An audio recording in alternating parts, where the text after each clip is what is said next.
Hi, second grade. Today we're going to be reading the story, How I Became a Pirate by Melinda Long, illustrated by David Shannon.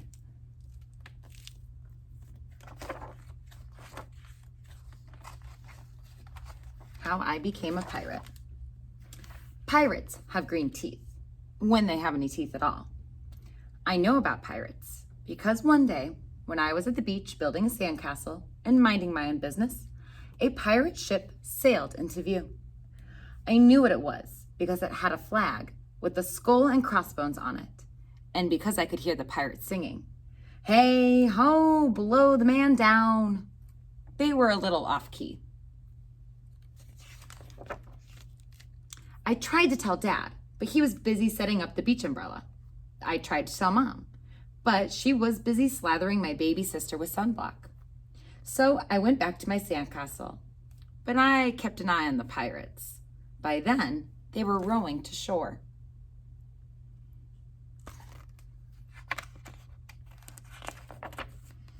When they landed, the head pirate climbed out of the boat and yelled, "Ahoy there, matey! Be this the Spanish Main?" "No," I said. "This is North Beach." "Shiver me timbers," the pirate said. "We must have taken a wrong turn at Bora Bora." He walked around my sandcastle. He looked at the moat, then yelled back at his crew. "He's a digger, he is, and a good one to boot." "A good one to boot," the others agreed. "What be your name, matey?" the head pirate asked. "Jeremy Jacob, sir," I told him. "Well, Jeremy Jacob," he said, "you're looking at Braid Beard and his crew. We've been needing a digger like yourself. We've a chest of treasure to bury." "Aye, treasure!" the others shouted. "You're coming with us," Braid Beard told me. I didn't think Mom and Dad would mind, as long as I got back in time for soccer practice the next day. That's how I became a pirate.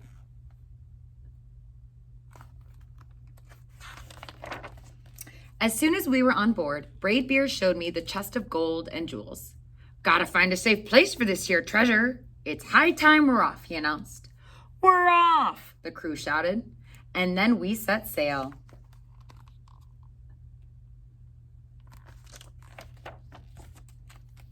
There was plenty to do on board. The pirates taught me to sing sea chanties, the louder the better, and to say real pirate stuff like landlubber and scurvy dog. By dinner time, I could speak pirate perfectly. I also learned pirate manners. Braid Beard pounded his fist on the table and yelled, "Down the hatch, me laddies!" "Down the hatch!" we all shouted. Braid Beard gulped his food and said, "Hand over the meat!" "The meat!" we all roared. Nobody told us to finish our spinach. There wasn't any. Or to chew up our carrots. They weren't allowed on board. We talked with our mouthfuls, and nobody said please or thank you. After dinner, I tried to teach the pirates to play soccer. Braid Beard kicked the ball and yelled, "Arg, soccer!" "Arg, soccer!" the crew yelled. Then everybody dove for the ball at once, and it rolled right off the deck. "After it, me hearties," Braid Beard commanded. "After it?" we all whispered. We fought over who would go get the ball, but it didn't matter anyways, because a shark came along and swallowed it up in one gulp. So much for soccer.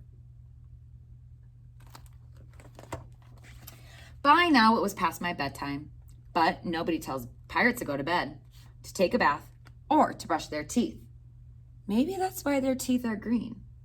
Pirates sleep with one eye open just in case, and they don't change into pajamas unless they want to. Pirates don't do anything they don't want to, except for maybe swabbing the decks.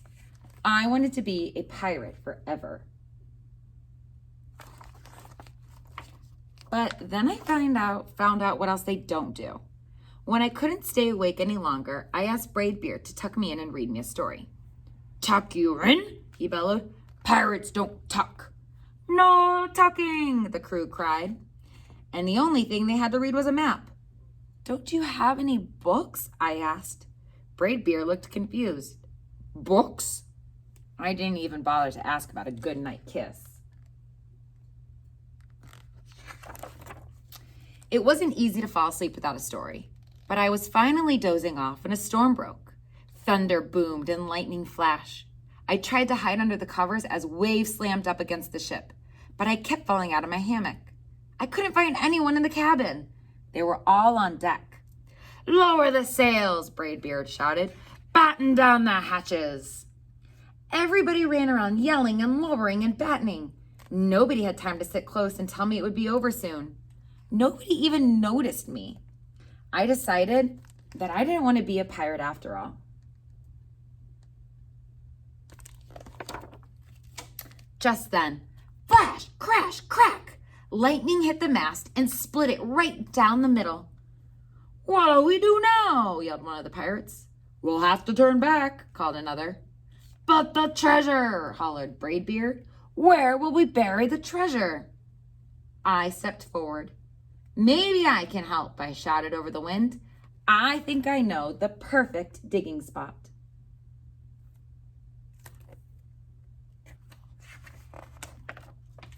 When the storm was over, we rowed back to shore and buried the chest. We drew a map so we could find the treasure again. But I don't think I'll need it. Jeremy Jacobs' backyard. After that, the pirates repaired the ship and got ready to set sail.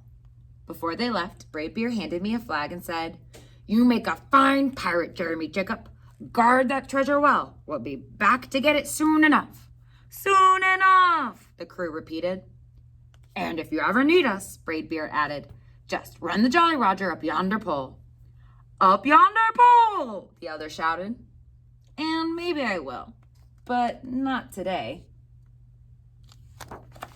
I have soccer practice. Do you see what name a soccer team is? The Pirates. All right, I hope you enjoyed the story, How I Became a Pirate.